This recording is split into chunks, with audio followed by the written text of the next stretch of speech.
यह इंसान शरीर सिर्फ भौतिक सुख और इच्छा आपूर्ति के लिए या दूसरी समस्त प्रजातियों की भांति जीने के लिए नहीं है। इसमें अनेक सूक्ष्म कोशिका हैं जो बहुत कुछ गहराई में ले जाकर समझने के लिए हैं। इंसान शरीर में आ रही एक एक सांस समस्त सृष्टि के मोल से अधिक अनमोल रत्न है, जो कभी किसी कीमत पर भी दोबारा लौटकर नहीं आती। समय और सांस सिर्फ आपकी निजी अनमोल धरोहर है, सिर्फ खुद के लिए ही इस्तेमाल करने के लिए। खुद के अलावा दूसरी प्रत्येक शब्द, वस्तु, जीव, प्रकृति सिर्फ एक धोखा, छल कपट है जो सिर्फ बुद्धि द्वारा ही प्रतीत कर रहे हैं, जो सबसे बड़ा धोखा है। बुद्धि की संरचना सिर्फ भौतिक शरीर, सृष्टि, प्रकृति को समझने के लिए ही है। खुद को समझने के लिए चिंतन की अत्यंत सूक्ष्मता, गहराई में उतरना पड़ेगा, जिसके लिए समस्त भौतिक सृष्टि, शरीर, बुद्धि, प्रकृति का अस्तित्व ही खत्म करके अनंत सूक्ष्म अक्ष को समझना पड़ेगा, जो अणु से भी अनंत सूक्ष्म है, जिससे ही समस्त भौतिक सृष्टि, प्रकृति अस्तित्व में आई। मेरे सिद्धांतों के आधार पर समस्त सृष्टि का प्रत्येक सरल सहज व्यक्ति खुद को समझने के लिए सक्षम, निपुण, समर्थ, सर्वश्रेष्ठ है, जो बुद्धि में पड़े करोड़ों युगों के कचरे को निकाल सकता है। आस्था, श्रद्धा, दृढ़ विश्वास, प्रेम सिर्फ खुद से ही करूं।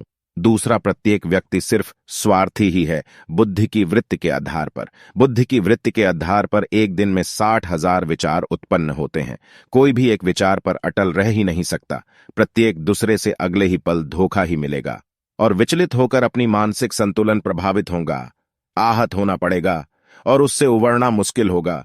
उससे बेहतर है कि दृढ़ विश्वास, प्रेम सिर्फ तो सिर्फ खुद से ही करूं। मैं प्रत्येक परिस्थिति से बहुत ही करीब से परिचित हूं। सृष्टि के सर्वश्रेष्ठ गुरु के प्रेम में अत्यंत 32 वर्ष खुद को भुलाकर गंभीर रहा। सरल सहज होने के कारण मेरी गंभीरता को मेरा गुरु ही नहीं मुझे समझ सका, तो ही मैं खुद को समझा, तो कुछ शेष रहा ही नहीं सारी कायनात में समझने को। उसी एक पल में खुद को यथार्थ में पाया। यथार्थ सिर्फ मेरी एक पल भर की उपलब्धि है, जो सारी कायनात में करोड़ों युगों से बुद्धि से बुद्धिमान, सर्वश्रेष्ठ, समस्त अतीत की विभूतियां नहीं कर पाई अनंत घोर कल युग में एक पल भर में कर दिया।